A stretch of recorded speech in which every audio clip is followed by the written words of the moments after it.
So you say it's been a quick turnaround from Tuesday, obviously a midweek. How's kind of the debrief progress been since that? In all honesty, we haven't done too much on that side, more just getting the players in and starting the recovery, training the lads that didn't play as much. Had a good session, to be honest, those lads. And while you know that I wasn't impressed with Tuesday night, you know what I would say, can't dwell on that. I want them to use it as motivation to make sure it doesn't happen again. But at the same time, like I said, we can't sulk about that. So it is very much thinking towards Blackpool. You know, some selection decisions to make on my part. When you get a performance, you know, like that, then naturally that becomes more of a dilemma, shall we say.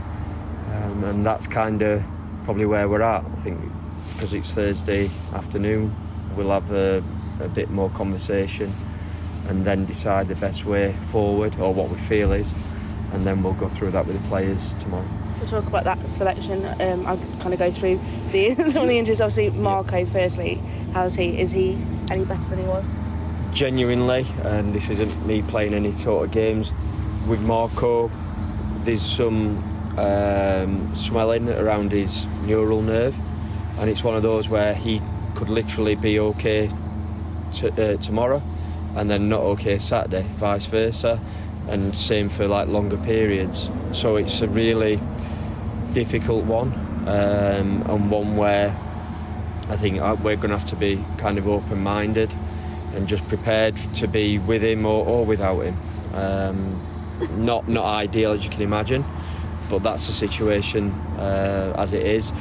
Not at the point where, you know, like Skitty said, if anything, he needs to lay off him in terms of treatment just to try and help him recover. He's had a lot of work over the last few weeks, and I think now his body just needs a little bit of sort of recovery to that side of it. It obviously is an injury as such, but it's not anything really specific that he can work on. So we've just got to keep his fingers crossed, really. So. Yeah, you said it was kind of it's been a problem since you came in. Is it something that he's been managing, obviously, that we haven't seen, but he's been managing throughout? Yeah, absolutely. Like I say, he has had injections, and he just got to a point the other day where it wasn't comfortable enough for Marco to play. So Harry got his opportunity, and if that's the case again, then obviously that's what we go with. So yeah, we'll just still hit and see on that one. Danny Doe obviously was poorly. How's he feeling? Yeah, obviously Dan was on the bench the night, but I think the way that the game had gone and went, didn't see a real value in that. He's trained today. Make a call whether or not he starts. He'll definitely be in the match day squad. Still looks like he's feeling it a little bit, but we are obviously some way off kick-off time still. And you know, I think with Dan, the way that he's performed since I've come in, and in general, you know, we'd like him to be in that starting lineup. But I guess again, I'll have to make that call probably tomorrow after training. How's Aaron Pierre doing? Bad news on Aaron. He's had his scan. He's out for the season. So you have to forgive me in terms of the correct terminology, but it was that groin injury, and it's come back as bad as anything. I like a 4C, which is, in terms of the grading, sort of 3C's usually what I've been sort of more told in the past, so that we're on to the next level. I think we've got to find out whether or not he needs an operation, but ultimately we won't be seeing Aaron again this season. That's really disappointing, because he has been, you know, really solid since he's come in. Yeah, I think, you know, made the decision to go with him, and shares an experienced partnership at the heart of the defence, and both boxers in terms of the aerial presence as well as general play that those two bring. I think looking at the makeup of the team overall, something that we felt we needed, and had done well for us in those games prior to coming off at Reading. So it's a blow, but while it's a blow for Aaron, it's an opportunity for someone else. You know, Jason, I guess, has been the main benefactor in terms of coming on at Reading.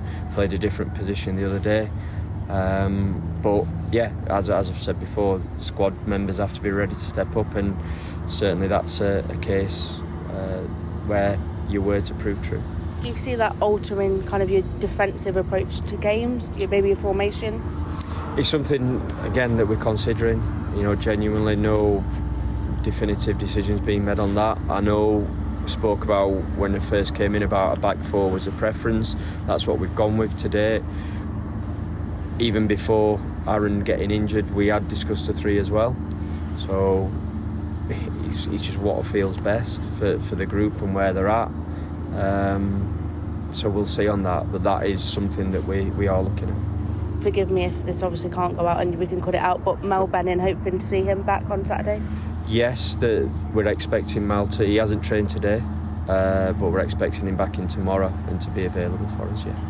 That's good news then for him and the squad, because he's been brilliant since he's come in as well. He's done very well. Obviously, he was in and out a little bit, or seemed to come on as sub quite a bit from memory. Then when we've played, he was the obvious selection really for us at left back, and has proved his worth defensively, and it gives us a good outlet on that left hand side. The sort of relationship that he's had with Shipley in front of him, they kind of naturally lend, I think, to each other's game, and it's been a real positive for us. Obviously we missed that the other night, but hopefully we'll have Mal back in the team on Saturday.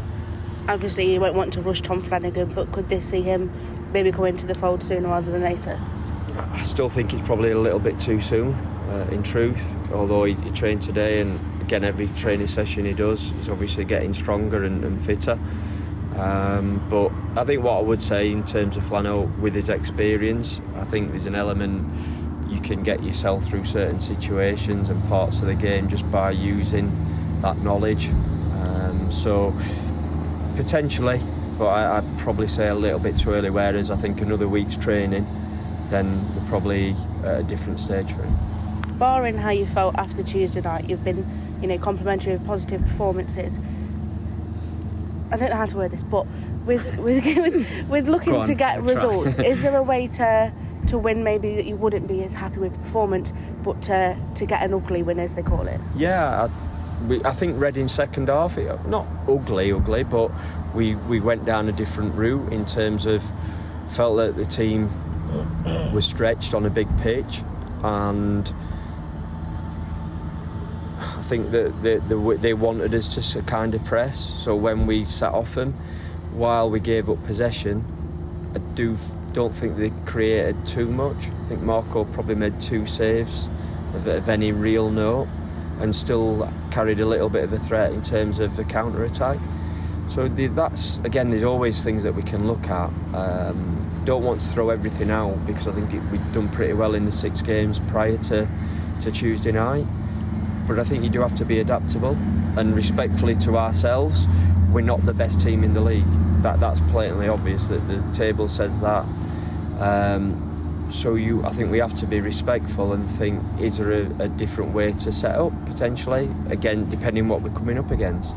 But what I don't want is just to be changing constantly. So that's something, again, that I'm kind of toying with in my own mind. But what I would say, whatever way we go, the intention is to win the game. So that it doesn't matter, personnel, doesn't matter system, formation, tactics. It's always to try and win the game. I know you haven't been here all season, but they haven't put back-to-back wins together in the league this season. Why do you think that is? Is that a mental thing? I think initially no. As time goes on, potentially that could be. It's something we spoke about prior to Tuesday, just more as in, can we get back-to-back wins? That obviously didn't happen. So it is a challenge. I guess overall it's an indicator of where we are in the table, and trying to find that consistency that has to have been lacking, across the season. And that, again, that's not apportioning blame anywhere else or anything like that. That's just been, I think, the story of the season. So we're trying to get more consistent. I think team selection in general's been consistent. Dare say that's helped. Now we've had a couple of injuries thrown in and people missing.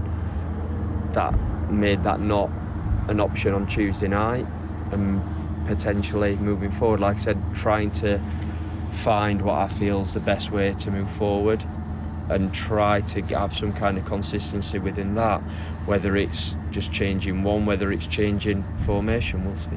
Back at home and against Blackpool then on Saturday, how are you feeling going into that one?